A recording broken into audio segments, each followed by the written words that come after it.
happy to have a dear friend of mine and a colleague here, Mirko Casagranda, who organized this seminar on naming and identity across languages and cultures, transdisciplinary perspectives. So Mirko Casagranda is Associate Professor of English Linguistics and Translation Studies at the University of Calabria. His research interests include onomastics, translation studies, critical discourse studies, and post-colonial studies. He has published extensively on place and trade names, gender and translation, eco-critical discourse analysis, multiculturalism, and multilingualism in Canada. Among his recent publications, he edited the volumes Names and Naming in the Post-Colonial English-Speaking World, Canada in the Making, Interdisciplinary Perspectives on Cultural and Linguistic Diversity, Transdisciplinary Approaches to Activism across texts and genres, a special issue of Lingue e Linguaggi, co-edited with Lorena Carbonara, and Translation and Paratexts, Cartography of a Voice, 2025, with Anna Francesca Naccarato. So thank you, Mirko, for again for organizing the seminar, and I leave the floor to you so that you can present your guests. Thank you very much, Anna. I am delighted to introduce this seminar, the last seminar of the 4th edition of the I-LanD seminar series. And I would like to thank you, Anna, so the director of our center, for having involved me in the organization of this series, but also all the other members of the Executive Council of I-LanD for their support and cooperation, and also Valentina De Brasi for taking care of the technicalities. So thank you all. But of course, I would also like to thank our guest speakers. It is truly a privilege to have you here with us today. Thank you not only for the expertise and excellent research you are about to share with us, but also for your generosity. We all know how complicated it is to find some spare time in our busy schedules. And also a final thank you to all the people in the audience. I recognize some faces and some names, and of course your participation today is much appreciated, so thank you. Something about the I-LanD seminar series. Innovative in nature, the I-LanD seminar series showcases conveners debating issues in their fields of expertise. The seminars aim to encourage speakers to reveal insights, introduce adopted methodologies, highlight pitfalls, and generally expand knowledge in a given area. Each co-host will briefly, about 10 minutes, present their contribution to the theme of the seminar, a sort of informal conversation if you want, and at the end of each round, fellow conveners and audience members will ask questions on the topics presented in order to foster an enriching and productive discussion. And speaking of topics, today's seminar is devoted to naming and identity across languages and cultures.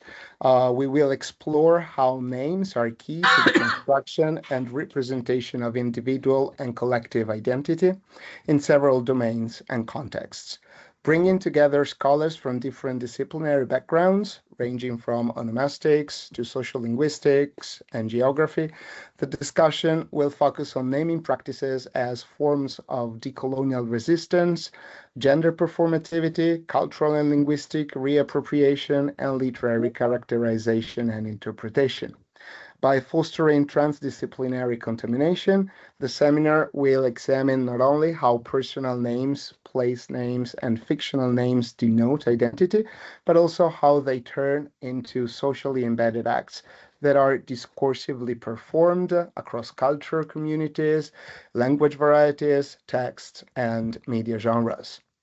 Indeed, onomastics is the ideal discipline to explore the potentialities of inter- and transdisciplinary approaches to the study of identity, language, and diversity, the acronym of our center, as names are at the core of the linguistic, social, and cultural practices through which identity and conversely diversity is defined, embraced, contested, discursively construed, represented, and performed. We could simplify by saying that we are because we have names. We are named, but also because we name. Indeed, since, and I'm quoting here, conferring a name on someone or something is a performative act that involves a subject constituting power and takes place within a wider field of conventions and ideological relations, naming is a form of social labeling, social norming, that is a way of negotiating social and power relations in a process that involves those who confer a name, but also those who are named. So in the introduction to the book I edited in 2018, Names and Naming in the Post-Colonial English-Speaking World, I borrowed the title of Novelet Bulawayo's 2013 novel, We Need New Names, to claim that we also need new post-colonial names. That is to say, new names and naming strategies to decolonize not only the world, but also our ways of representing it through discourse, our cultural practices, and also our education systems. I believe that we could also say that we need new transdisciplinary names, that is, new ways to describe the approaches we adopt as scholars to analyze and debunk the complexity of the world we live in. And given the power of names, I hope that this seminar is a step forward in that direction. And it is with delight that I would like to introduce our first speaker today. We decided to go in alphabetical order, so the honor to break the ice goes to Lawrence Berg. And after him, we'll have the pleasure to listen to Luisa Cayazzo, Richard Coates, and Sheila Embleton. I'll try to be sort of strict with timing, if I may, because then the idea is, again, to have a sort of conversation among us. So Lawrence Berg is professor of critical geography at the Department of Community, Culture, and Global Studies of the University of British Columbia. He holds a PhD from the University of Waikato, Aotearoa, New Zealand, and an MA from the University of Victoria in Canada, of course. His research focuses on two primary themes: neoliberalism and geographies of academic knowledge production on the one hand, and place and the politics of identity, with particular reference to ongoing white supremacy on the other. Among his publications, the co-edited volume, Placing Critical Geographies, Historical Geographies of Critical Geography, published by Routledge in 2022, and also the article Banal Names, Neoliberalism and Landscapes of Dispossession, published in the special issue of ACME, an international journal for critical geographies devoted to the politics of spatial inscription. That was 2011, and a book that I used quite a lot in my own research, that is the co-edited volume, Critical Toponymies, The Contested Politics of Place Naming, published by Routledge in 2009. So thank you, Lawrence, for being here and for sharing your research with us.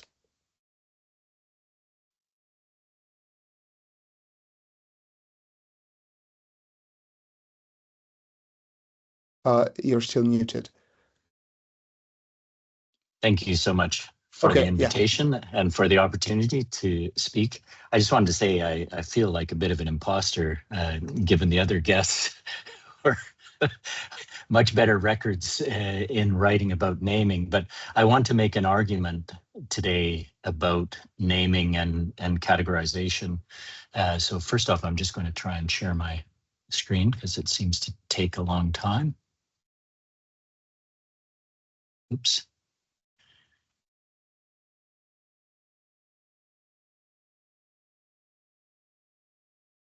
While that's loading up, I just want to respectfully acknowledge that I am speaking to you today from the traditional and ancestral territories of the Lekwungen peoples in what is now known as Victoria, British Columbia. I live in Victoria in part because I provide care for my daughter who's disabled and can't live in Kelowna, where my university is, which is on the unceded territories of the Syilx Okanagan Nation. These land acknowledgements are quite significant, especially in the context of my own university, where 4 reactionary right-wing professors are suing the university for interference in their academic freedom, arguing that land acknowledgements limit their ability to speak about the politics of land acknowledgements. So statements of facts apparently are interfere with academic freedom, according to these folks. So I stand with the chiefs of the Okanagan Nation, who especially confirm that land acknowledgements are important for them. I want to, this is going to be a bit strange, in part because, and partly one of the reasons why I feel a bit of an imposter is I haven't written about place naming for quite some time. But when Mirko got in touch with me, I started to think about this and realized that actually that's all I've been doing is writing about the politics of naming. I just haven't called it that, and I haven't called it onomastics. I've been a bit afraid of the term onomastics because the first time I came across it, I was giving a keynote at a conference organized by the Norwegian Sami Parliament, where a scholar of onomastics got up in Sami territory and had found particularly the etiology of some terminology and decided that that was enough to say that the Sami people on whose territory he was speaking weren't actually Sami people, which was quite an interesting set of politics, I thought, because he had the scientific truth. So I've always kind of avoided that. But anyways, that's an aside. I have a weird research record, and this is an autoethnographic account, and this is what I've always done. I discovered in 2007 when David Butts started writing about autoethnography and geography. I realized that that's all I've ever done is autoethnographic work.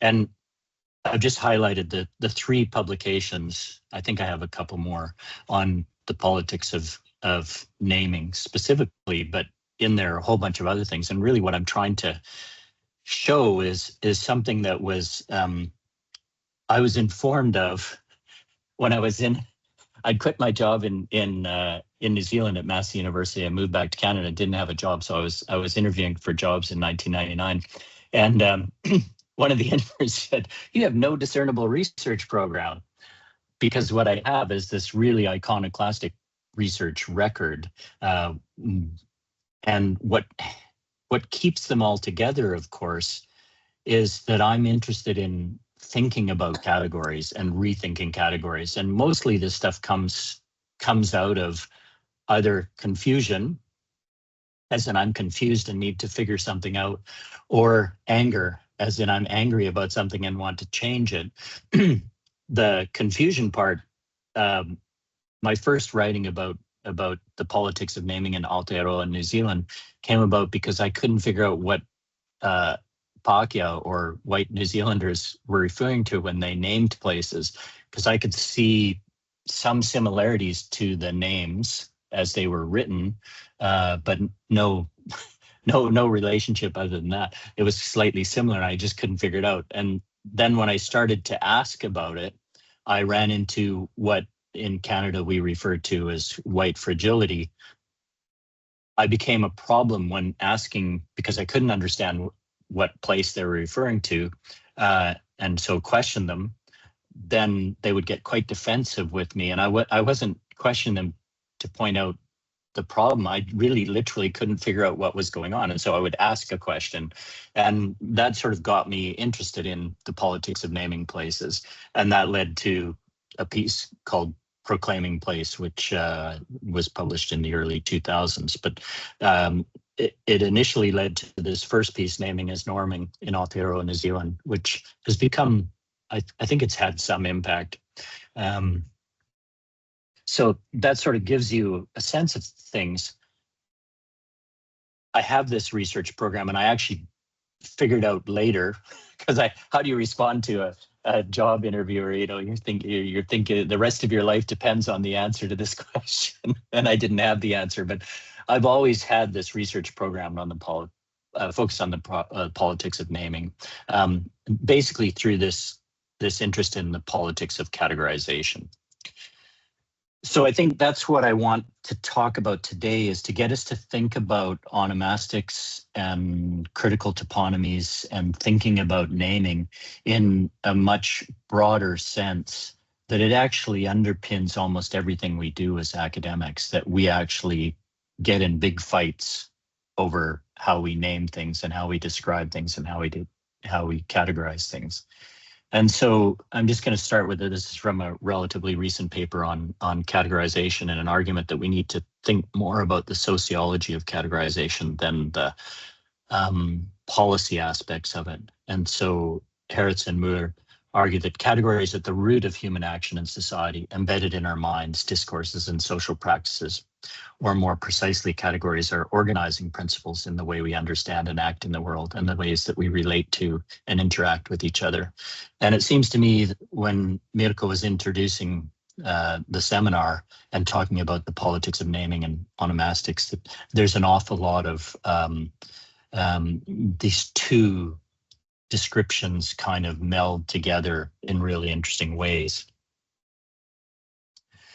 And of course, naming is fundamental to categorization, because naming groups distinct objects, ideas, or stimuli under a single label and establishes them as members of the same class, right? So by assigning a common name, and in this case, I'm going to use a term that I've been using a lot lately in my recent work, surplus class for workers abandoned by, but absolutely essential to capitalism.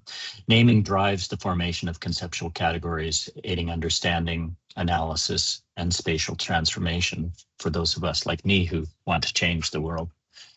So the politics of naming are thus central object of analysis in my own work, but I would argue that they're central to just about everyone's work. Right. But in this sense, what I want to argue, because I'm doing a little autoethnography here, is that they link my early work in critical toponymies to my most recent work on the austerity politics of extractive abandonment. And so some of you might be familiar with these publications. In 1996, I did this piece with Robin Cairns on looking at a particular place in the South Island of Aotearoa, New Zealand, and the politics of naming, that we examined submissions to the Geographic Names Board. It's interesting, my colleague Robin Cairns is now a member of that Geographic Names Board of New Zealand, so he gets to engage with this stuff quite regularly. And then this first piece, the confusion that got me thinking about this is, you know, the pronunciation issues, which is still highly contested. If I give this talk about pronouncing names as a political act to groups of naming scientists, many of them get quite upset that we can't actually define this and it's too loose and fuzzy. But again, I would argue that that is an argument over categorization, and these things are important. So how does that link up with more recent work that really doesn't talk about naming? And again, I think it's through this idea of categorization. These are 3 papers that I've written actually with my daughter, who's disabled, and I am legally disabled as well. We tend to use the term crip, which is a name that many of you can't use unless you are in fact crip or disabled, which speaks to the way that position operates in the politics of naming as well. But the thing that we've been focusing on here is trying to get people to think about this idea of extractive abandonment. And we've been drawing on anti-work, Marxist feminist anti-work writing in the autonomous tradition. So Silvia Federici, but also Mario Tronti. And I gave the talk on anti-productivism, autonomous refusal, and disabled surplus class. I was a visitor to the University of Bologna, and I gave the talk there in many ways with, again, a feeling of this imposter, given that autonomism or operismo really is centered around the Bologna area. A lot of the theorists were working there, and it's interesting. One person who is quite well versed in this said, it's interesting the way you're bringing together these things that we wouldn't put together. And it is interesting. I think that how we're positioned allows us to see things differently, obviously. And so for me, I was positioned in a way that didn't have the baggage of where these very differing traditions within operismo shouldn't be put together. I just saw them as something you could put together. But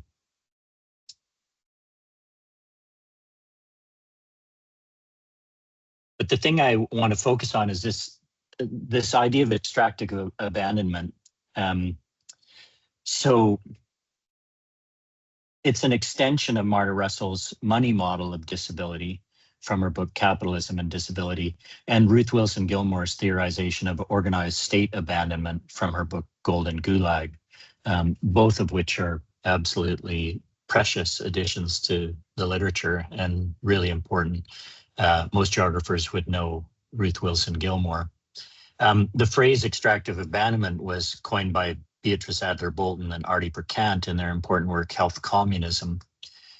And extractive abandonment is this process whereby surplus populations, a diverse range of bodies that are characterized as economically unproductive, are paradoxically exploited for profit by the very system that deems them unproductive, right? So when we are enmeshed in austerity politics that attempt to stop funding for the disabled or for impoverished people who are unable to work or for people who are temporarily out of work or things like that, this process gets brought into play where the poor get blamed for being poor, the disabled, there's a moral quandary that people who want to blame the disabled have to come to grips with. So instead what they do is just keep poor disabled people in poverty.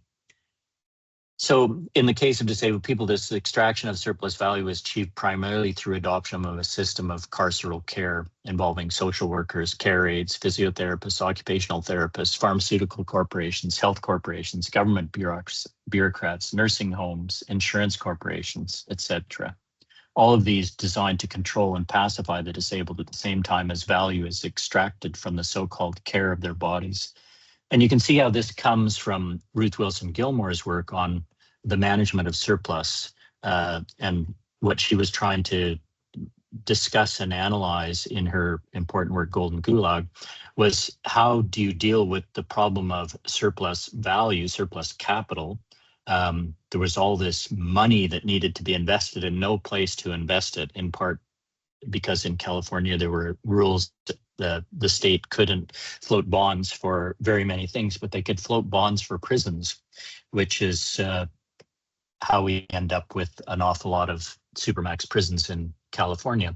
But what she was trying to argue there is that in keeping one group of people immobile, it allowed for all sorts of other kinds of mobility. And one, of course, was value in motion, which is the essential relation in capitalism, as David Harvey would argue.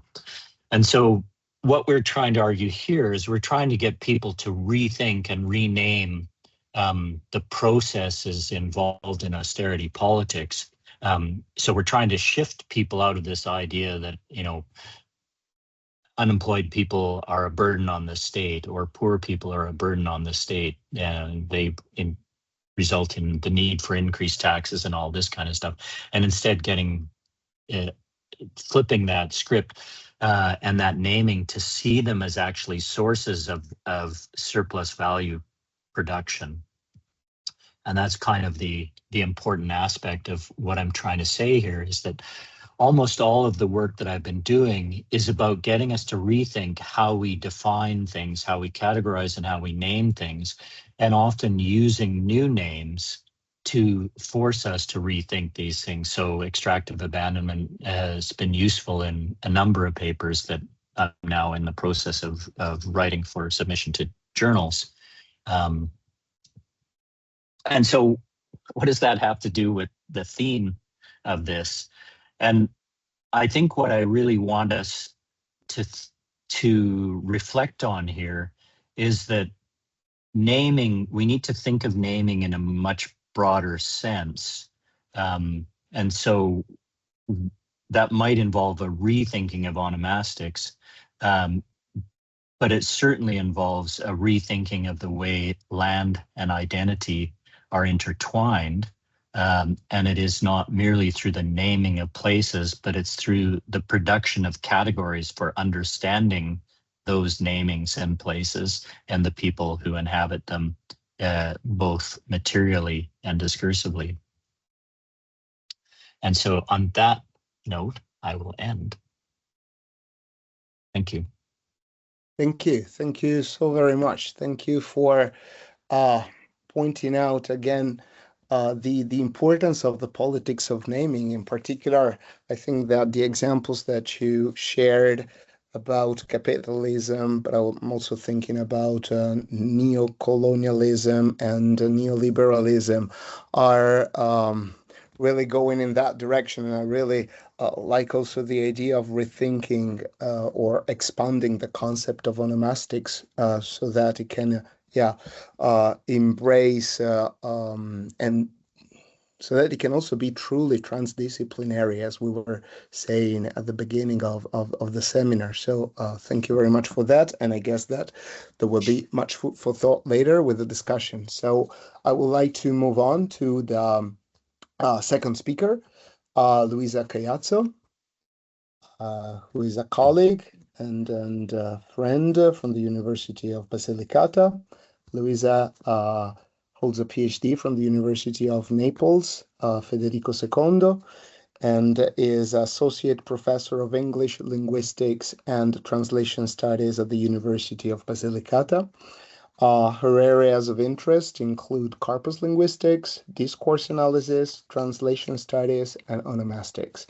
Among her publications, several journal articles and book chapters on onomastics, and the book Naming, Identity, and Tourism she co-edited with Richard Coates and Maus Azario in 2020. She is also member at large of the Executive Council of the Canadian Society for the Study of Names. And she's going to talk about literary fictional names today, but also toponyms in the literary scape of Minor Details by Adania Shibli. So thank you, Luisa, for being here with us today. It's a pleasure. Thank you, Mirko. Thank you for inviting me, and I'm so happy to be here, meeting colleagues I haven't seen for a long time and friends.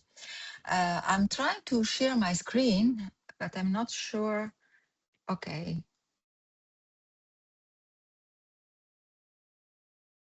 Is it working? Yep.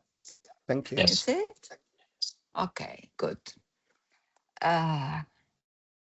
So this is my itinerary for today. I start by providing some background on my relationship and how all of it started with this book, and then show something about the structure and the onomastic dimensions I'd like to refer to in this novel Minor Detail, relating it to the issue of how to tackle toponyms in literature. And how toponyms in the novel are related to the novel narrative space.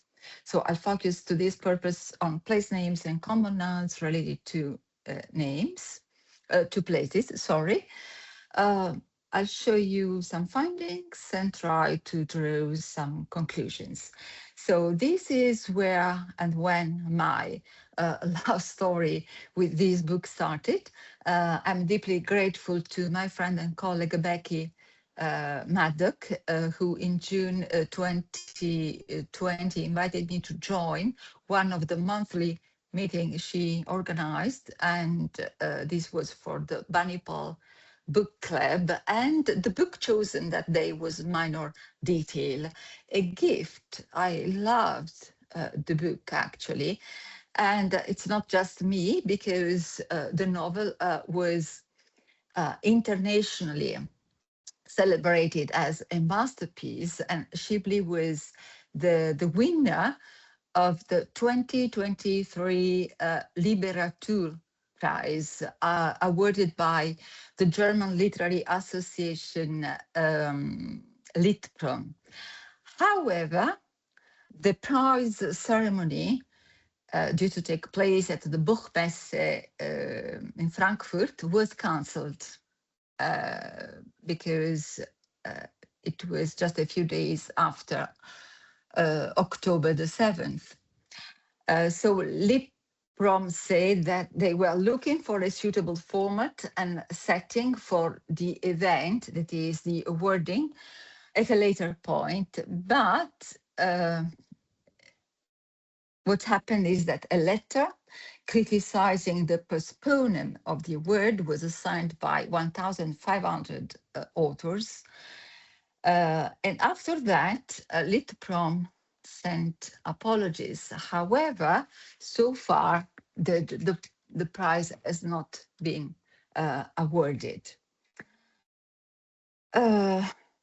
It may be a bit strange, maybe to talk about toponyms now after what happened and is happening in Palestine, but it may trigger maybe further thought, because something that felt kind of far when I first read the book is actually taking place and also raising the issue of the relationship between geographical names in terms of actual geographical names and literary names.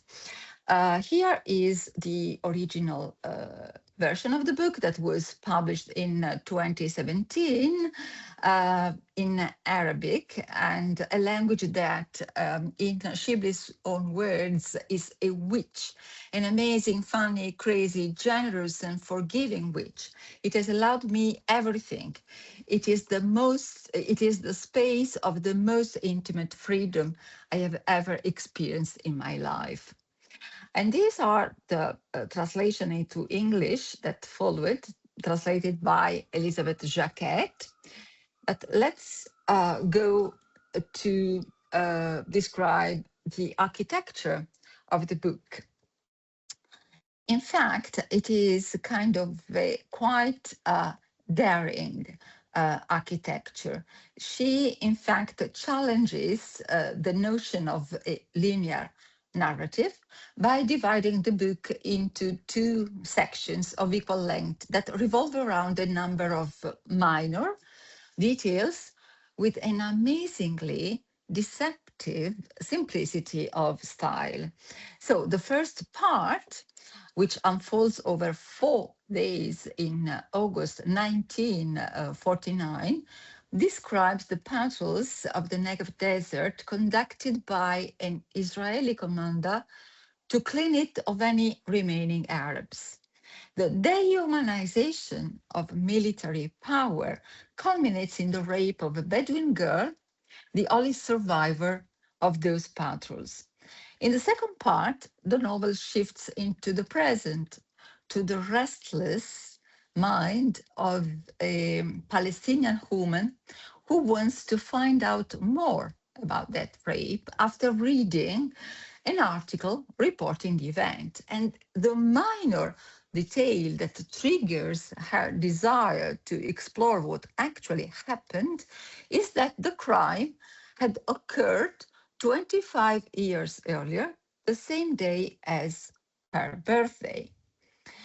The narrative viewpoint also marks a sharp break in that the cool third-person narration that makes what happens even more horrifying in the first part leaves room to an overheated, stuttered, broken first-person narration in the second half.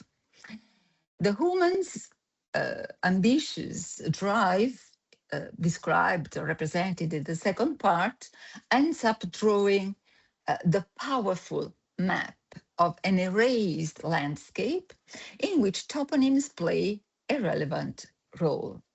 So, I wanted to focus on the role that place names play in literature. And I started by trying to identify onomastic choices, the onomastic choices made in this novel, to draw the resulting onomastic landscape and see what's the role of toponyms. To this purpose, I found really useful this statement by Nicolaisen, who says that the identity of a literary name is confined to the work of literature in which it appears. If this is true, then the recognition of literary names in the non-literary world is a mistaken assumption. The selection of names and their literary usage has, in most instances, only tangential relations with the way in which a name means lexically, or with the fact that it has or is supposed to have a counterpart in the non-literary landscape. For the reasons I mentioned before, this is especially intriguing given the kind of actual place the names refer to. So what I did is I manually collected data related to place name and common nouns referring to places, but also focused on the onomastic statements in the novel because the subject of names is brought up more than once, also analyzing the verbal environment around names, toponyms, I mean. So let's start with onomastic choices. What has struck me from an onomastic point of view is the fact that all the living characters are nameless. And these are, in alphabetical order, the common names used to refer to people in part 1 and part 2. They are identified in terms of their job, gender, age, hierarchy in the military. And this namelessness contributes to shaping a bare setting and foregrounds toponyms, which are the only names we come across, except for the name of a gun, Tommy gun from John Thompson, and a couple of ethnic groups. And here we are with the places. Toponyms, there are so many in the second part, just a couple in the first, Negev and Egypt. So this border between part 1 and part 2 is also marked by the frequency of toponyms in the two sections. And here we are with some examples from the toponyms I collected. So the woman starts her journey in search of the truth in a very anxious state of mind. She gets out of her place and says, I haven't gone right, not even on foot, for years. So this is why the landscape around her is quite challenging. She keeps looking at the many maps that, like a passenger, sit in the seat next to her. Some of them, as we can see in this passage, depict Palestine before 1948, and others are contemporary maps. So the names she's not able to recognize are more, of course, than those she is familiar with. And this, in a sense, makes her feel kind of estrangement.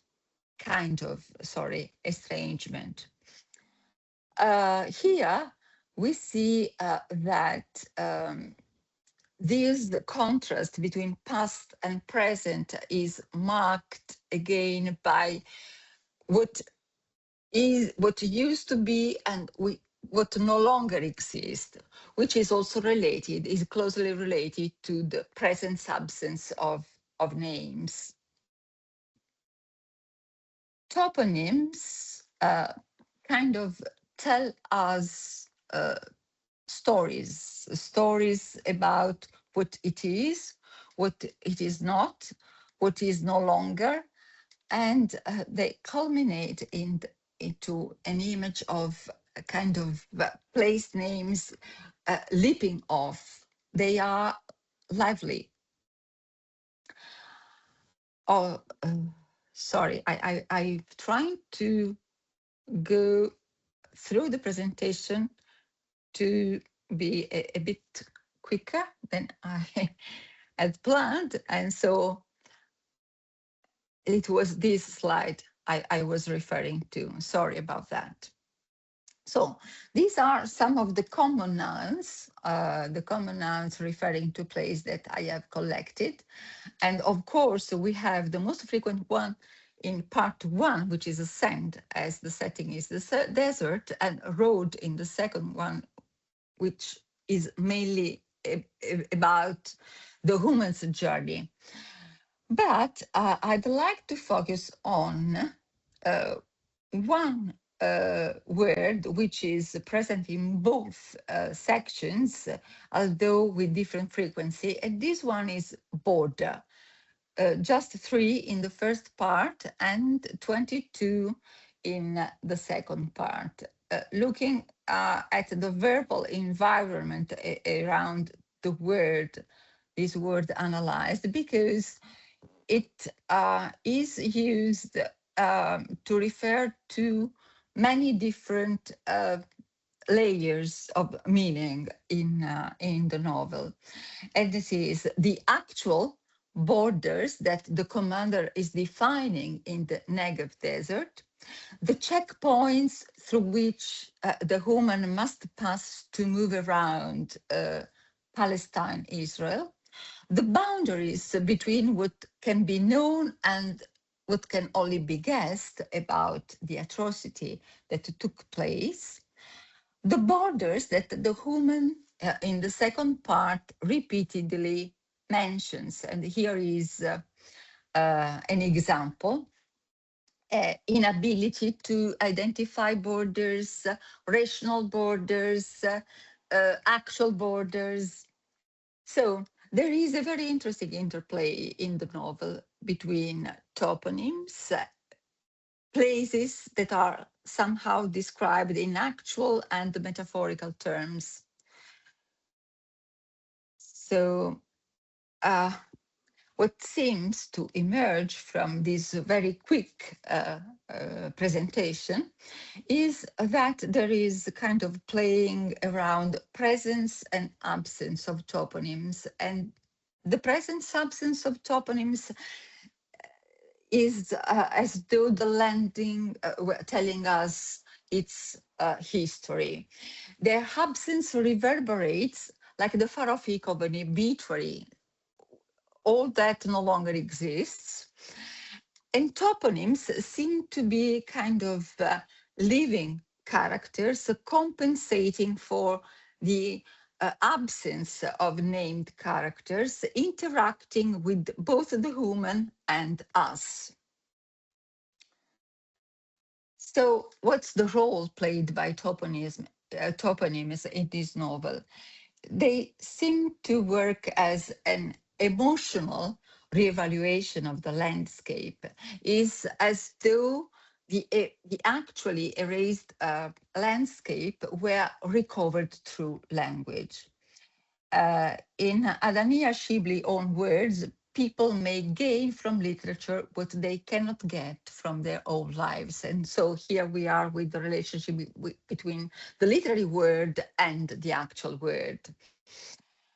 So in this novel, language and with it names look like living beings endowed with some kind of agency, able to tell stories, able to trigger emotions. And I'd like to conclude with the author's own word. The novel started from this contemplative inquiry on how the complexity of language can inflict pain, and also how the complexity of language can deflect pain. These two base ideas were all that I started with, nothing else. Language then came. word by word over those 12 years. It's taken 12 years to write the novels. The form and the content were revealed bit by bit. Okay, thank you. I hope that I was able to be quick enough, Mirko. Thank you, Luisa, and thank you also for pointing out again something that is related to what Lawrence said before. I hear a sort of echo of my voice, but I think it's fine. That is the ideological meaning that we have in names, especially in some place names, in toponyms. And so the ideological meaning in of names in fiction, but in your case, a piece of fiction that truly mirrors real and highly contested geographies. I mean, we are talking about a thorny issue there, which is like fiction mirroring reality and the other way around. So thank you for that. And now I would like to move to our third speaker, to our third guest, Richard Coates. It was a little bit difficult to summarize the CV of Professor Coates because actually there are so many things to try to squeeze in a few lines, but I'll give it a try. So Professor Emeritus of Onomastics, Richard Coates is Professor Emeritus of Onomastics at the Department of Creative and Cultural Industries at the University of the West of England, Bristol. He holds a PhD from the University of Cambridge as a linguist with special interests in the area where linguistics, history, and geography meet. His areas of expertise include history of Western European languages, like Germanic, Romance, and Celtic languages, onomastics, place names, personal given names and surnames, but also name theory, dialectology, and history of English dialects, phonetics, and phonology of regional accents.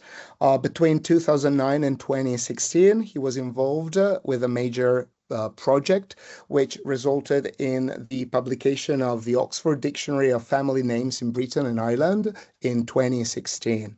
He has published work on name theory, labeled the pragmatic theory of properhood, in journals like Language, Linguistics, the Journal of Linguistics, Minor Language, and Onoma, as well as in various conference proceedings. In 2023, he co-edited with Harry Parkin from the University of Chester a special issue of the journal Genealogy dealing with surnames, and he was also the vice president of the International Council of Onomastic Studies between 2011 and 2017. Until 2019, he was honorary director of the Survey of English Place Names, and he has just completed his second term as president of the society which conducts the survey. And today he is going to talk about personal names and place names as badges of communities of practice. So thank you very much, Richard, for being here with us. And the floor is yours. If you can try to, stick to the 10, 12 minutes, it would be great. Thank you very much. We can't hear you, so you're still muted. Sorry. Okay now? Okay? Yeah. Yep, good. Okay, thank you very much for the kind introduction, Mirko. For today's purposes, I'm having to specialize quite a lot from the range of things that you've talked about. What you're getting today, ladies and gentlemen, are my thoughts as a linguist. I'm not a trained critical sociologist or ethnographer or a literary scholar, which means that I share Lawrence's feeling of being an imposter, but from a completely different direction. One of the great joys of interdisciplinary seminars is that everybody is an imposter with relation to everybody else. So I hope that from some listener's perspective, I won't be reinventing the wheel too much. My theme, I decided to go back over some things that I wrote some years ago and start at a very general and basic, actually simple-minded level, asking the question, to what extent and in what sense can other people assess your identity through your name and by your usage of your own and other names? And I come to this basically from having studied large data sets over quite a long period and sort of worked towards these big questions from a bottom-up direction rather than from a theoretical direction. Okay, notice that I've said in what sense can other people assess your identity? And of course, it's the case that this is a can, not a must. No one hears your names and necessarily infers anything about you. It's a possibility that's open given the state of knowledge that you as a listener, as consumer might have. Okay, I'll start with personal names, and if place names and Mirko permit, if time and Mirko permit, I shall get onto the odd place name later on, but basically place names. Sorry, basically personal names. I shall wait, excuse me, will you bear with me a moment? That's non-alcoholic, it's okay. Okay, what do I mean by key terms, first of all? Your identity. Your identity for me is a set of belongings, and each group that you belong to may be a separate community of practice with its own linguistic norms, usually norms of lexis for professional activities, for example, but also differences of accents for communities of practice of different kinds, which social groups, particularly geographic social groups. These groups also have their own onomastic norms, I submit, and I will mention a couple of them as I go along.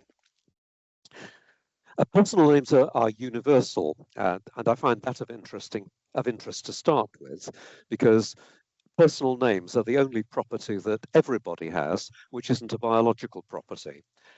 Names are what Yuval Noah Harari calls intersubjective realities.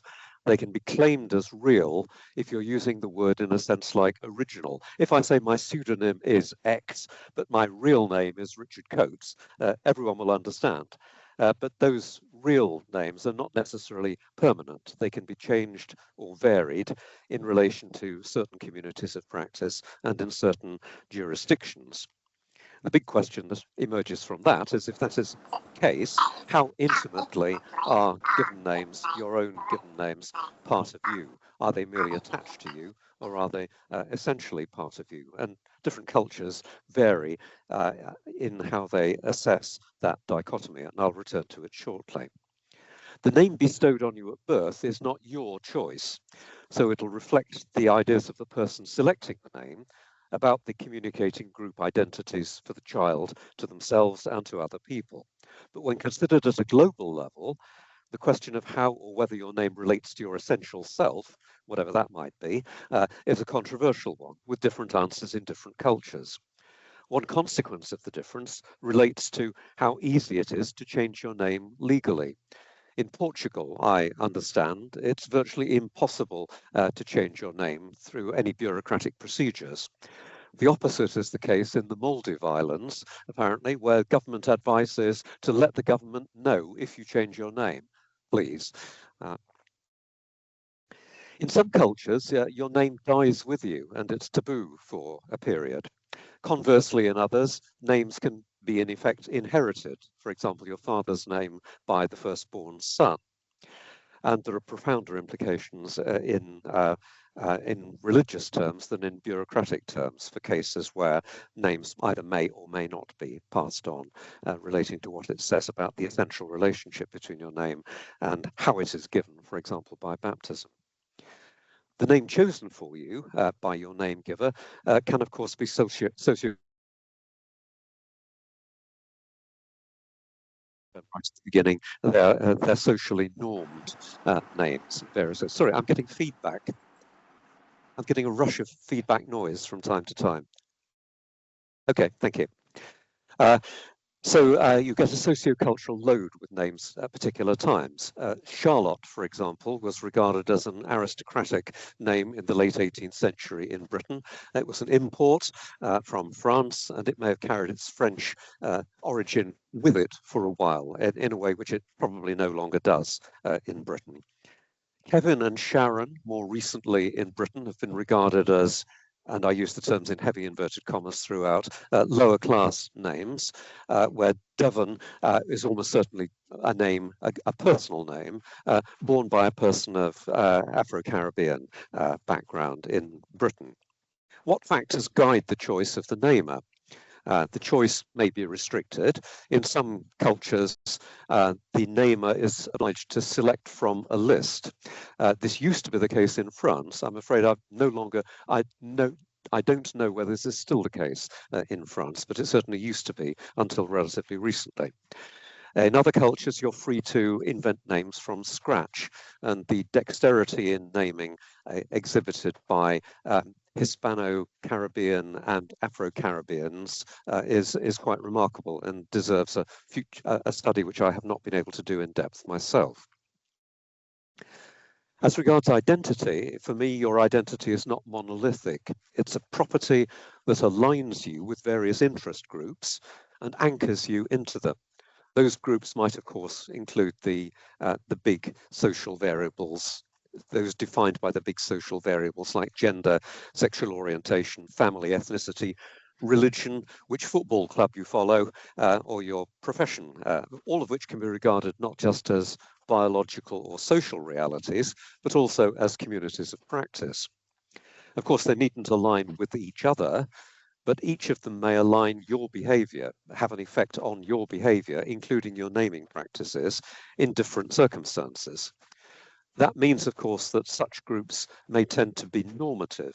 If you don't follow the naming norm in that group, you may be marked out as only weakly belonging and may suffer from peripheral status yourself. And of course, different groups can apply these naming norms with a heavy or a light touch, a tolerant or an intolerant touch. Gleichschaltung is the extreme end of one of those, I think, and we don't wish to experience that in most of our communities. If your name is given against certain backgrounds, then it can be interpreted by others against those backgrounds, but some names are more revealing than others. Let me just dwell for a certain moment on mine, which is not very revealing, just to show you how, shall we say, unrewarding the practice might be from time to time. The string of characters RICHARD don't tell you much except that the bearer is probably of Western European origin or of ethnically Western European origin. If you hear it sounded, and know that it's Richard rather than Richard or Richard, you may correctly infer that the bearer is English or of an English language background and heritage. You will probably infer that the bearer is male, but it's worth remembering that in United Kingdom context, there is no gender marking which is obligatory. And so the idea that a Richard might be female is no more bizarre than Johnny Cash's well-known mention of a boy named Sue in the opposite direction. Those of you with more specialized knowledge may infer from the surname Coates that it's English as well, and that it's more likely to be Northern or Midland English in origin than Southern, that it comes from a place name, but it might be judged that it's linguistically English, but that etymology is irrelevant in practice, of course. You don't have to know what my surname means historically in order to use it in any given circumstances. You will probably correctly infer that it was my father's surname, because that's the way that these things have tended to go. You may infer also that it's shared by my siblings, and that there is a nuclear family all sharing that surname. That there may be a clan Coates, except that if you know that I'm not Scottish, that doesn't apply. But what it does not imply is that there's a community of practice involving all people bearing the surname Coates.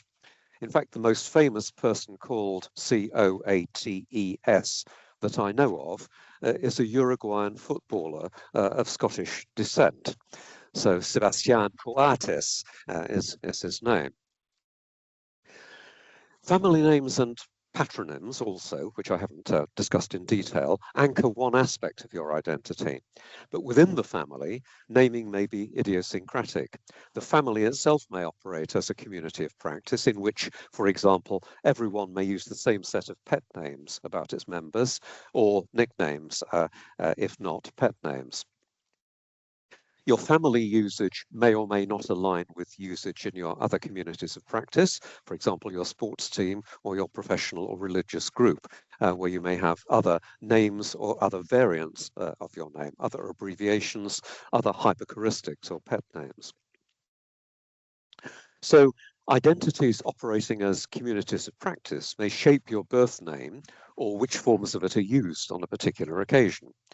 Or they may allow it to be renegotiated. You don't have to bear the same name forever. In fact, in UK law, you may call yourself absolutely anything, provided you have no fraudulent intent in doing so. It's amazing that so few people, on the whole, avail themselves of the possibility to change their names. It can be done legally and formally, but there is no obligation to do it that way. All these communities of practice then may influence your name by constraining your name giver's choices, either formally or informally, in several ways. In the bestowal of your name, your choice about whether you maintain or change it, how it may be subjected to modification for affective purposes, whether you have more than one that alternate for different purposes in different communities of practice, and whether it's avoided in conversation or in further name giving during your lifetime or afterwards. You might consider that identity could be a totally subjective matter. I have my identity and that's that. It's no business of anybody else's. From which it would follow that I could bestow or adopt a name that's driven entirely by a purely personal aesthetic. Let's say arbitrarily that I wish to name a boy child of mine Angel, from the ordinary word, angel. I could say that if I did that, I could be seen as denying identity altogether. That is, detaching myself from all relevant communities of practice, rather than performing a positive or affirmative act of my child's behalf, and asserting an identity free of cultural burdens. That's because Angel has always been very rare as a given name in England, and when it has been given, it's almost exclusively female when used. I have never actually heard of a person named Angel, but have seen it referred to in historical books about English given naming. Okay, but so in giving that name, if I did, am I asserting something totally individual for that person, or am I detaching that person from all relevant communities of practice which involve gender, which involve possibly sexual orientation, which involve religion, and so forth? The other side to that is that the ethos of name giving in my community may be totally different. I've framed what I've said as if the idea was that name giving without antecedents is completely weird and not socially accepted. But the ethos of a name-giving community might be that the unusual is valued, and that giving my child a name which is not borne by anybody else might be seen as a great virtue and valued for its creativity. So you have to look at the matter of giving a name which is sanctioned by a community of practice or not sanctioned by a community of practice might be valued differently by the different groups which are relevant. Your name is not just for you. It's about how you want to present yourself and your relationship to others as a member of or versus being outside the communities of practice which are relevant in your life. And that's what I have to say about personal names. How much time have I, Mirko? I can stop at that convenient point. Sort of. Sort of. I mean, it's. I think it's. You. I don't know. 1 minute, 2 minutes. Okay. I could just add briefly about place names that, of course, your use of place names may associate with a particular community as well, or some group of identities. That's obvious in some cases, whether you call a place Montreal or Montréal. Obviously, means that an acute accent may make a profound difference to the way you are perceived when you use the name.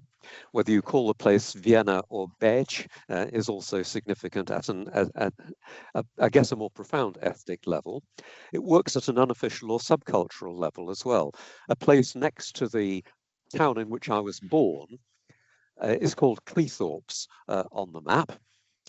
But people from my town will generally refer to it as Meggies, which has no etymological relationship to the name Cleethorpes at all, and has a rather odd story, which I haven't got time to go into behind it, unfortunately.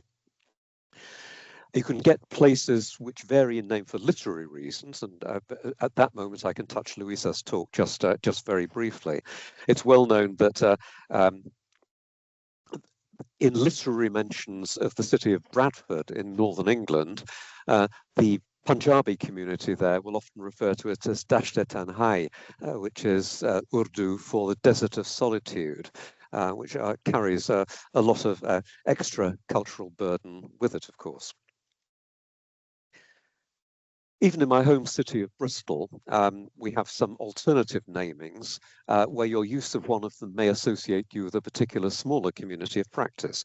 Part of Gloucester Road in Bristol was known to local people as Pigsty Hill. So the council have kind of subverted the idea of local knowledge by acknowledging the existence of Pigsty Hill and putting it in brackets on the local signboards. So there are some parts of Gloucester Road which are called Gloucester Road, open parentheses, Pigsty Hill, close parentheses. In a sense that it's borrowed from one particular local community of practice and thrown into general usage. And the consequences of that are not something that I have been able to think through carefully. It's in a sense, it's destroyed the boundaries of a particular community of practice. I could go on about place names, but I'm well aware that I don't have the time. So I'll stop, and thank you for listening to me. Thank you so much. And we would like to keep listening to you, because I know that there will be so much more to say, but thank you also for bringing in the concept of community of practice, and also of that of what I would call prismatic identity. So the idea that there is not just one identity, but several identities that are also performed through names in different communities of practice.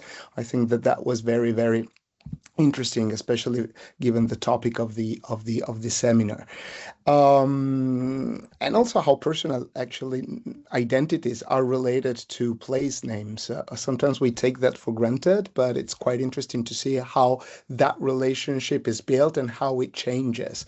I will tell maybe a little bit more about that later on, but now we have to move to our last but not least speaker. It's a pleasure again to have Sheila Embleton here with us, and also in her case it was a little bit difficult for me to summarize her CV and to sort of put together a short bio note. Sheila Embleton, Dr. Sheila Embleton, is Distinguished Research Professor in Linguistics at York University, where she pursues an internationally recognized research agenda in multiple fields of linguistics, but is also well known for contributions to the study of post-secondary education. In linguistics, Dr. Embleton's substantial scholarly output as author or editor ranges through historical linguistics and language change, mathematical statistical methods in linguistics, sociolinguistics, dialectology, onomastics, Finnish literature, and women in language. Sorry. Her current linguistics research, which has been supported by a series of grants from the Social Sciences and Humanities Research Council of Canada, focuses predominantly on dialectometry, statistical methods applied to dialect study, with particular application to British, Finnish, and Romanian dialects. Among Dr. Embleton's most prominent publications is the enduring and still much cited Statistics and Historical Linguistics. Among the volumes she has co-edited are Names in Multilingual, Multicultural, and Multi-Ethnic Contact, language and text, data, models, information, and applications, and quantitative approaches to universality and individuality in language. And today she is going to talk about personal names in India. So thank you, Sheila, again for being here with us. It's a pleasure. Okay, thanks. With a surname beginning with E, I'm not usually the fourth on a panel of four. So that's a new experience for me. Also, I follow Lawrence. In giving a land acknowledgement, which is the current common Canadian practice, at least in academe, but also point out that I actually have moved on from York University, and I'm currently president of another university. It's in Sault Ste. Marie, Ontario, and called Algoma University. We're at the junction of three of the Great Lakes, Superior, Huron, and Michigan. And the name of this city in the local language, which is Anishinaabemowin, is Bawating, which means the place of the rapids. And that's basically as a river goes from one lake to the other, and there's a slight level change. So that's where I am at the moment. It's part of the Robinson-Huron Treaty Territory. It's the traditional territory of the Anishinaabeg Nation, and specifically the Garden River and Batchewana First Nations, as well as, of course, the Métis people. So today, I want to talk to you a bit about personal names in India. There's, of course, lots to be said about names in India more generally, but some of it follows actually quite nicely from what Richard said about names and identity. So if you can share the slides, and, well, I guess we put up the first one and go through quickly, and then, yeah, that's titles. We'll go to the second. I have a map of India ready in case we need it. But, you know, we can pass by that for now and go to the third slide. And I'm not going to talk about any of the slides in detail, because this is just to give you an impression and an overview. So the point of this slide is diversity, diversity and layers. So there's huge diversity in India in every possible way. There's climate, there's geography, there's the cultural diversity of every possible kind. Here you see the size is of course large, divided into states, which are largely by major language grouping. But notice also 6 major religions. The first, some of the largest ones, in fact, originated in India itself, but there are also smaller religious groups as well. And the interesting part, I think, for us in the context of today's topic is the independence from Britain since 1947, the role of English, and so on. And there won't be a lot of time to talk about that. There are 21 official languages beyond Hindi, and they are divided into 2 major groups, Indo-European, and there's a list of some of them there for you, with the now dead language Sanskrit playing a huge cultural and religious role, and the Dravidian languages. But there are also smaller groups as well, of Tibeto-Burman language, Austroasiatic languages, and all kinds of non-official languages and dialects. So the point there is just the sheer diversity of it all. Okay, so the next slide, please. And that will be some basic historical facts. And in fact, it's going to cover 2 slides, but again, I'm not going through it. It's just to show you there is a long history. And if you let your eyes kind of wander over the slide, hopefully there's some things you recognize from your school history or general knowledge. But Indus Valley civilization, Indo-European arrivals, the role of Sanskrit, the inhabitants who were there before the Indo-Europeans getting pushed further south, the role of some of the great epics, then Darius the Great, King of Persia, Alexandra the Great, and so on, and then various significant empire after empire of ones that we've probably not heard of. So Darius the Great and Alexander the Great, I assume that most European educated people will have heard of, but the other kingdoms on the last bullet of that slide, you probably haven't heard of, and it doesn't matter. It's just, again, showing you this very long history.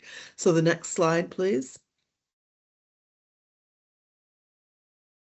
So some of this is, again, the history again. The rise of Buddhism, and that was associated with various rulers and so on in the sort of northern area. Another religion, Jainism. Already Jainism, 500 BC, was critical of the caste system in India. We then go on to other famous rulers such as Ashoka. Ashoka, the same name. Contacts, huge contacts. So Egyptians, Romans, there's evidence of contact with China, Southeast Asia. The Jews had actually migrated in some cases, but there's also a lot of contact with the Arabic, Swahili-speaking coast, Christianity, and so on. There were certain kind of enclaves or areas that had the most external contact. Some of that is mentioned. And then there's the Christian religious contacts.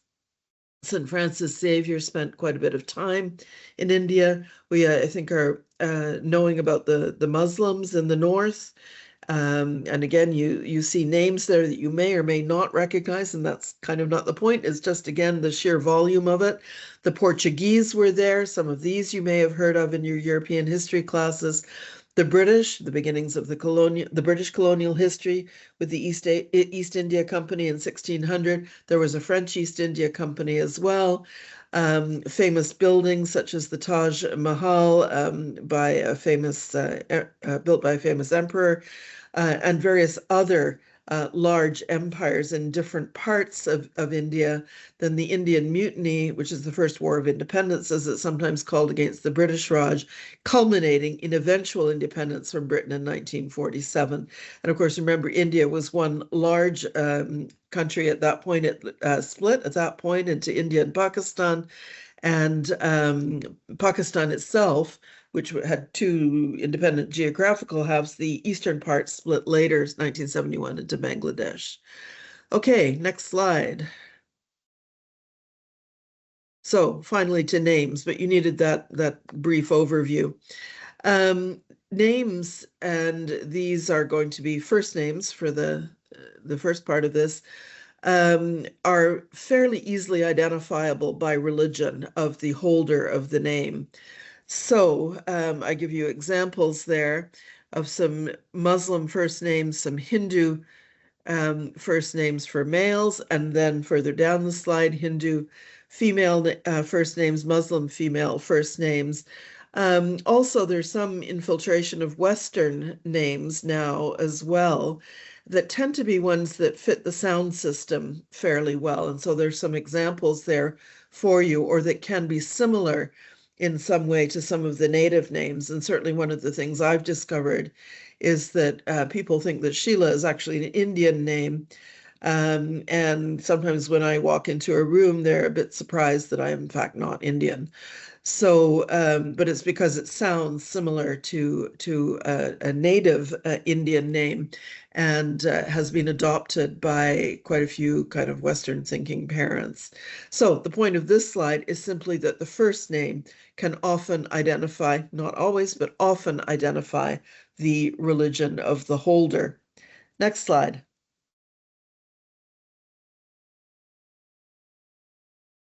And similarly, by family name, you can often tell whether the religion of the holder by the family name. So there are some that are always Muslim, some that are always Hindu. There are some that may be either Hindu or Muslim, but are identifiable in some other way, like they're always from North India, for example.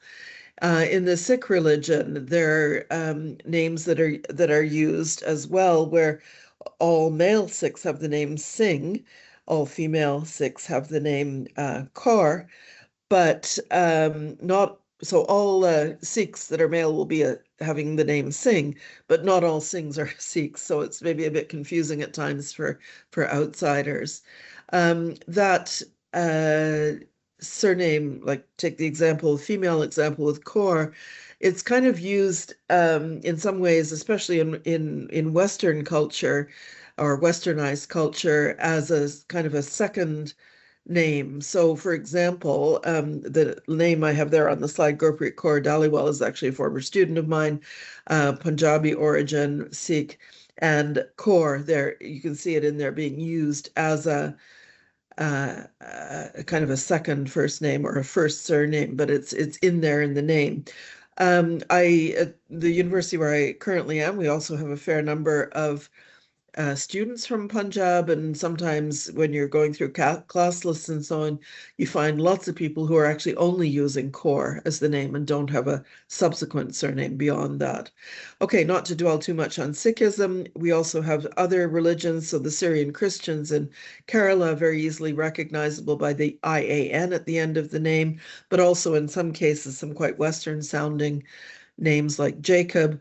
There are, of course, Portuguese names, a remnant of the Portuguese history, which you saw in an earlier slide, and I've got some of those listed for you there. They tend to be, well, they'll be held by Christians, but they tend to be in Goa and further south in India. And then there are some other names that no matter where they're found in India, but they tend to be south, are always going to be Christians that are holding them. And you can see the range of names look, in fact, very British, but also kind of very biblical in a certain way. Okay, next slide. Very often you can tell a name by the caste of the holder of the name. The word caste comes from the Sanskrit word varna, which means color. And then there are all kinds of subcastes as well. So there's a 4-caste hierarchy, and that's on your slide: Brahmins, Kshatriya, Vaishya, and Shudra. And then below that, the untouchables, and then tribals who are kind of from the indigenous peoples that are not considered part of the caste system. Or if you do consider them part of the caste system, as some do, then it's a kind of 5th caste at the bottom. The 3 upper castes there, so Brahmin, Kshatriya, and Vaishya, are about 15% of the population. So you can see that the vast majority are the 4th caste, Shudra or untouchables. The Shudra group in particular has hundreds of subcastes. Very often a subcaste is has a particular occupation, and I've given you some examples there. Sometimes it's geographical region, but very often you can tell from the name something about the family origin here as well. Then there are, of course, a smaller group that are from other religions. We talked a little bit about that earlier: Muslim, Sikh, Christian, Parsi, Jain, and Buddhist, and so on. But there's very often an association of surnames with caste or occupation. And just to give you one example, Agarwal, which has spelling variants, they were the sweet makers. And you can find references, for example, in literature, including Anglo-Indian literature, so written in English, which could be puzzling to somebody who doesn't understand the naming system, because a character can be introduced and they say, but he was anything but sweet. And if you don't know that reference to Agarwal being kind of associated with sweet makers, that just goes right over your head and you have no idea what that is. Marwaris are businessmen, and so on. There would be hundreds and hundreds of examples. So the whole point here is just, again, that caste and name are associated. So when you hear somebody's name, you know a lot about that person right from the beginning. Next slide. So now by profession or region. So interestingly, there are surnames which, again, look like English words. And so there we are. I've got a selection for you there. And, sometimes people think this is kind of like made up somehow or whatever. I can tell you, I know a person of every example, with the name of every example that I've used here. So there are yet other profession names, but I know somebody of every one of these surnames. So I can assure you they are not in any way made up. Also, wala, which is, again, just kind of a nondescript word for person, is often combined. So station wala, for example, electric wala, and so on. Again, you can see the profession kind of bound in here as well. Treasury wala, in fact, was the head of the local hospital foundation not too far from where I live in Toronto, and it was considered quite an apt name, Treasury wala. There he was in charge of the money for the hospital. You can see some are related to location. So Mumbai wala, for example, is obviously location. And then one which I find quite interesting, and this was somebody I've actually even published with about 20 years ago, had the surname Nimuchwala. And that actually comes from an acronym, which strikes me as rather unusual. And so I've given you the explanation of it there. There are some place names that have these weird combinations, but that's not our topic today. Then also there are some quite regionally associated names. And again, I've listed some there for you. So again, when you hear that person's name, you can quickly make assumptions about them, as to where they're from. Their first name may have given away a religion and so on. So you get some very quick impressions right at the beginning. Other examples are there for you. Different regions of the country, some names which tend to be high caste, and very often from certain regions. Other examples as you go further down there. And again, it's not the particular examples that I need you to focus on. It's just the fact that from a name, you can tell certain things. So if somebody's surname is Trivedi, you can be pretty sure that they are from Varanasi or their parents were from Varanasi. Because remember, there wasn't too much mobility until quite recent generations. And again, sometimes it's the whole name, sometimes it's just a kind of suffix part of the name. So there's some examples from Maharashtra there, and some low caste and high caste examples there for you. Next slide. Again, it's more examples. So again, just showing you that if somebody has a surname Menon,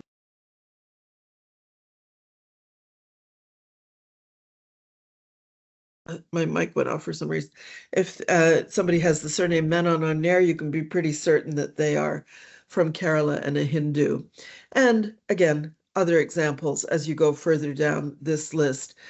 And the point is, again, just to show the patterning and correlations, not to have you look carefully at every single example that's here. We come to maybe near the bottom of the slide here. Names can be quite long, especially in South India. And I give you an example of a former York colleague, a physics prof, Anantharaman Kumarakrishnan. I mean, even he said this is way too long, and so he was just universally known as Kumar.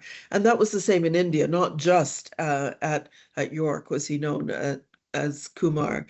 A late linguist at the University of Ottawa, who was from Vadodara, was always just known as PG Patel, because Purushottam, he said even in his family, everywhere in the community, he was never this longer name. It was always just PG Patel. Sometimes, again, the name is from the city rather than necessarily the country, or it can be still region. I'll give you another example there. Next slide, please. Oops.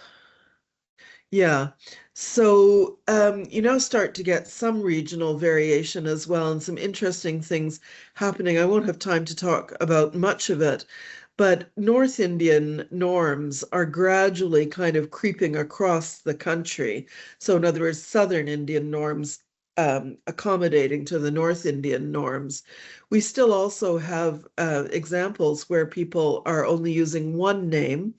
So there was a famous female, in fact, wrestler a decade or so ago whose name was Jyoti, and she was just Jyoti. And so she sometimes showed up with different names. Sometimes her father's name was affix. Sometimes she used as a surname Palwan, which was in fact the style of wrestling that she did. She sometimes used her city name. She sometimes used a regional name, but it was always just Jyoti. But she would occasionally, when forced, use some kind of other second name there. Some of you may be familiar with columns that show up in various academic newsletters, where there's a higher education researcher in India who writes about changes in the higher ed system in India, who still goes just by the name Pushkar.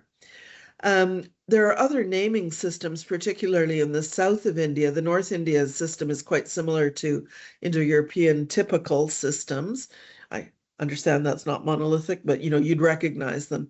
In the south, family names are not common. The just personal name is common, but they usually have the father's name sort of worked into the name somewhere. So if you take, for example, the name of a person, Chidambaram, who was a minister in a former federal government, his father's name was Palaniappan.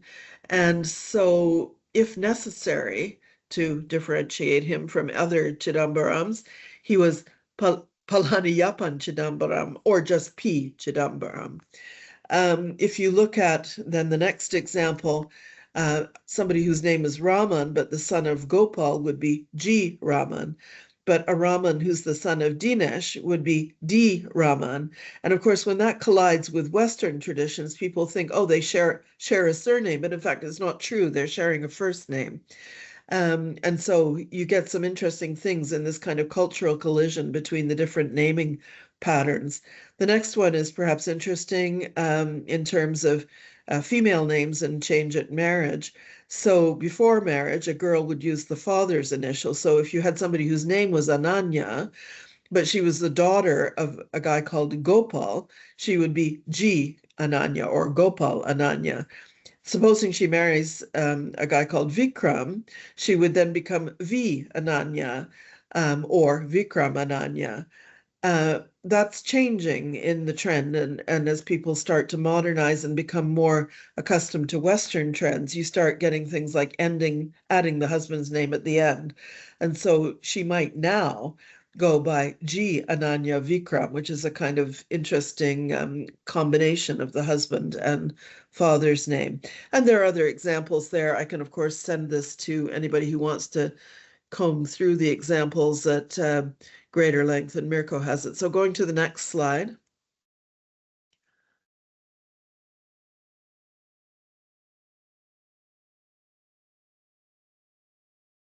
I thought I would just reference a couple of recent or fairly recent kinds of things that have happened, because you can tell so much from a name. In one of the states in the north, a decade and a half ago, the police, who all wear like little name tags, the police decided to drop the use of surnames because you suddenly knew a lot about a person by seeing the surname. So on their name tags, they dropped it with the goal of what they called at the time greater cohesiveness, so that the police force was more unified, as opposed to potentially stratified or divided by having those family names there. So they dropped it in name tags or name plates on a desk and in their speech when they would introduce, and so avoiding the caste and in fact religious connotations.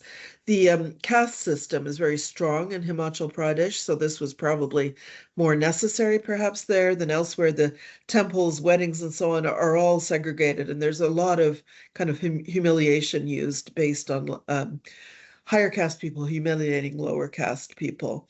And this amount of kind of humiliation does vary quite a bit across India, but a number of states then were considering following through and also dropping the use of surnames, and some have subsequently gone on to do it and others not in these kind of official types of context. I don't know how I'm doing for time, whether to give any other examples or to leave them out so that there's more time for If discussion. you could move to the conclusion. Yeah, because I do have two other examples, but you. we'll leave it. So if you skip contemporary issue number 2, which is the next slide, and skip contemporary issue number 3, which is the next slide after that. So those are the other two examples.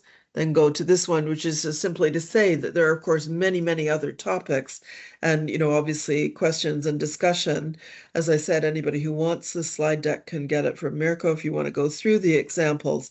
But my main point is just that when you hear somebody's name, you immediately know quite a bit about them, because you may know the region they come from, the religion they are, the caste they are. The caste may lead you into an assumption about profession, for example, as well. And this is often used in, for example, literary works to set stages very quickly without any explanations. So there's lots behind the names in India and many contemporary changes as well. Okay, thanks.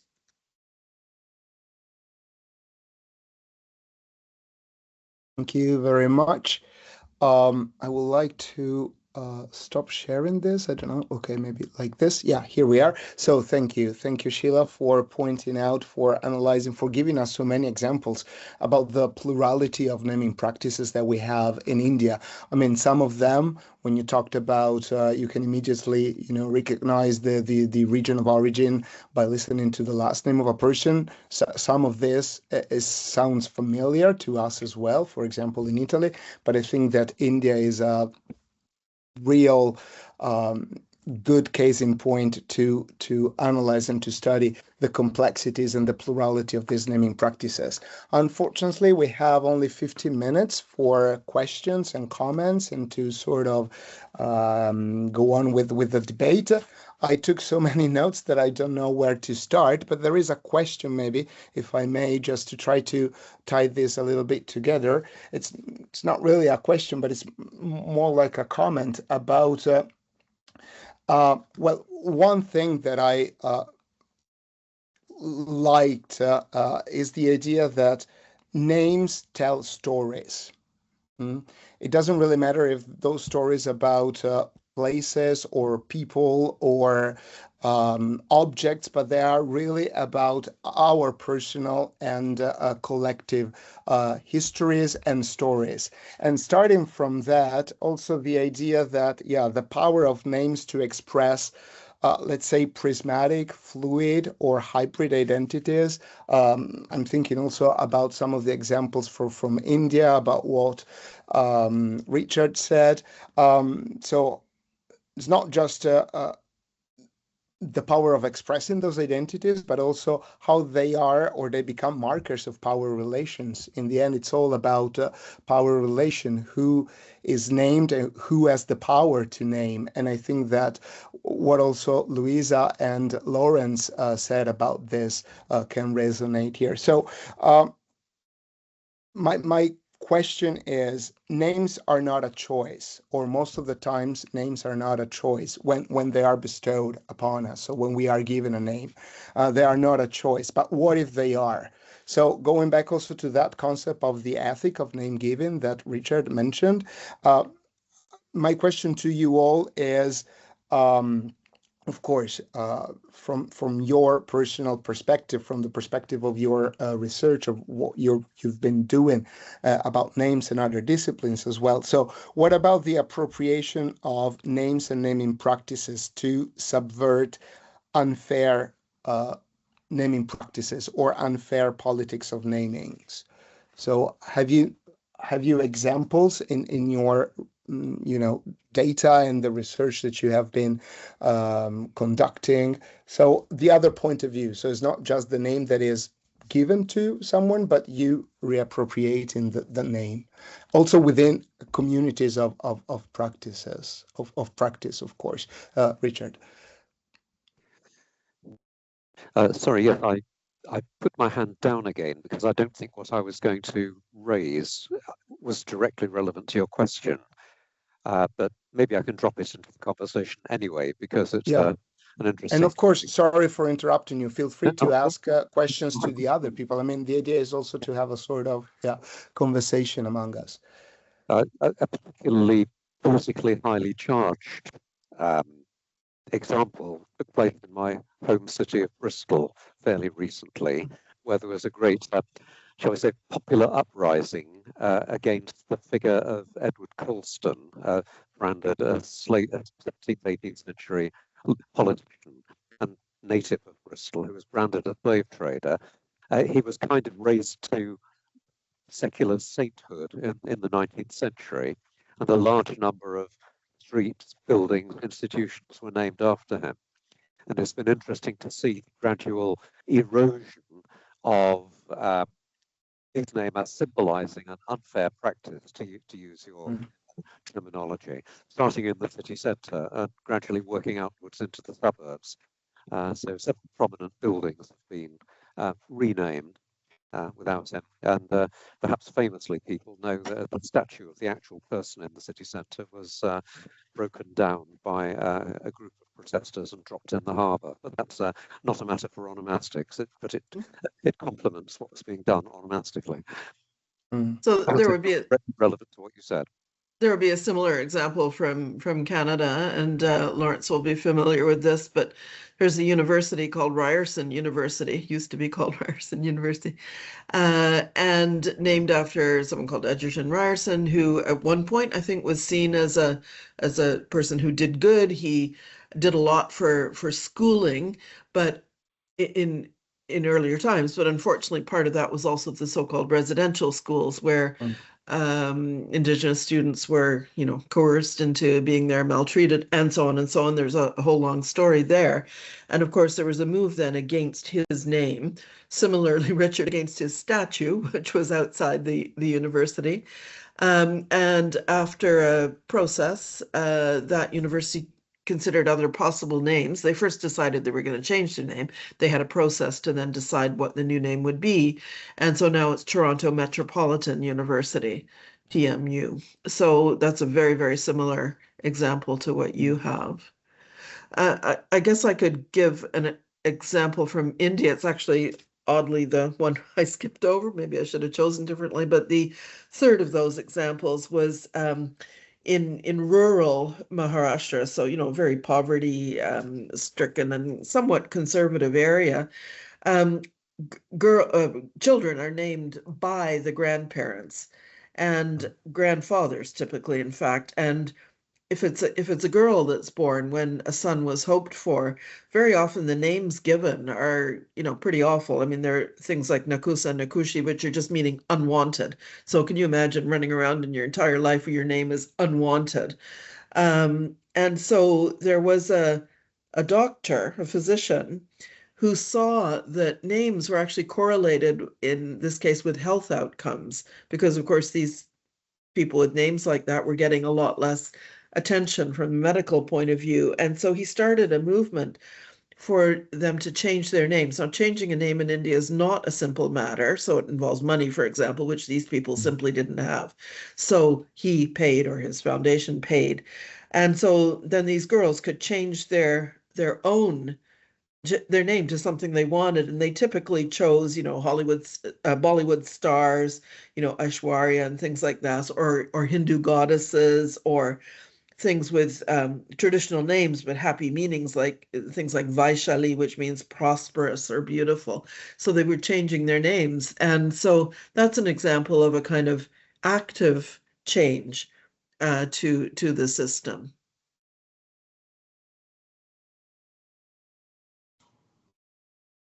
Thank you. May I? Yeah, Louisa.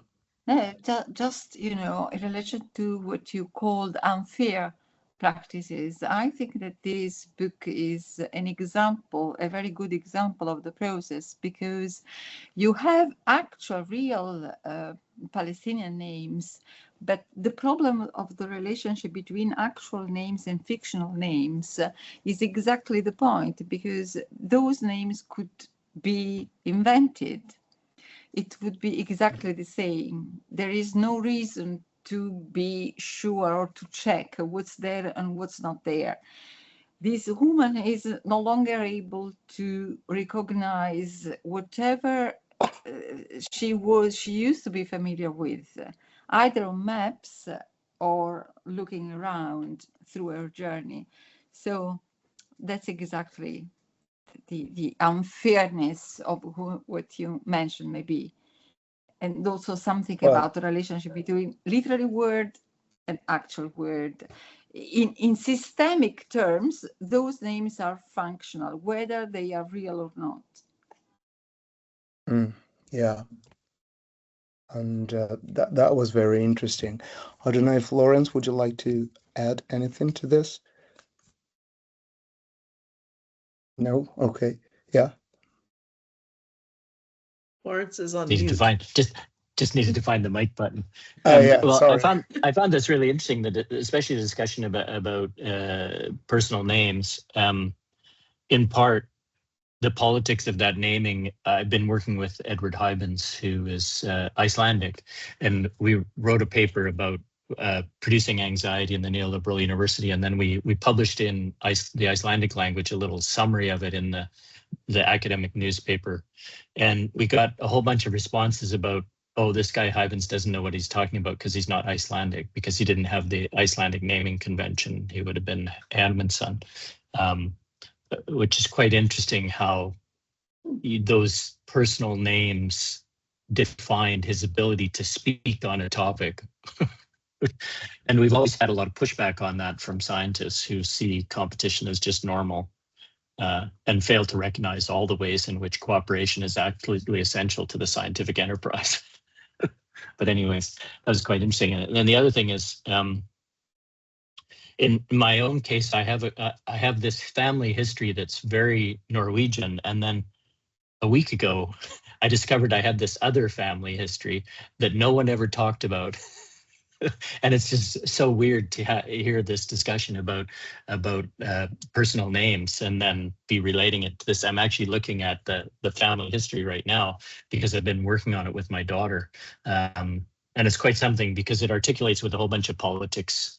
In the Canadian context, there's a significant number of problems with very public people claiming Indigenous ancestry. Here it's called pretendians. Pretendians, and it's quite interesting because this brings in a whole bunch of politics of personal naming and stuff like that. So claiming to have an ancestor, and what I find interesting is I started investigating this, just looking into it, and there's just so much information available online now. You can do this stuff from home, and that's why many of these people are being caught out, is because they're claiming to be part of a community, and there's no record of their existence in those communities, and it's very easy to find out, which speaks to, in many ways, the relationship between identity and place, especially in the context of Indigenous identities. Although I've written with a couple of Métis colleagues about the complications of the contemporary context of Métis, who don't have a land base except for maybe the Red River settlement. But it really is these things. The relationship between place and personal names is really quite significant. I hadn't thought about it, so it's wonderful to have participated in this and see these relationships discussed in more detail. Yeah, I was thinking also about learning to call a place the way, locals do. When years ago I was in Naples for my postdoc, I discovered that a bunch of names, like official names, had different names because, local people call them in a different way. So since naming is also performing your own identity, I started using those names to feel, more Neapolitan, even though, of course, I had more or less nothing to do with that. And so, yeah, definitely the relation between personal names, our identities, and place names goes through also, performing naming practices as part of the projection of our identity, so to speak. So that's interesting, yeah. Do we have questions from the floor? There is time maybe for one tiny question.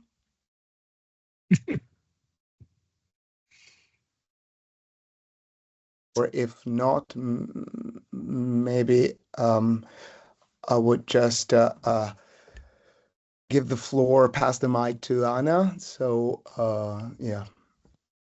Yeah, thank you very much, Mirko, and thanks to all our speakers for a super interesting discussion about naming. I took quite a few notes, and Unfortunately, we don't have time to add more to this seminar, but it was really interesting to hear about your researches. To conclude this seminar, besides thanking you all again and Mirko for coordinating and organizing this event, and Valentina as well for taking care of the whole technical part, I would like to remind you that if you're interested in becoming a member of I-LanD, you can email me, or you can find out more about our research center online, and I'll post the links in the chat.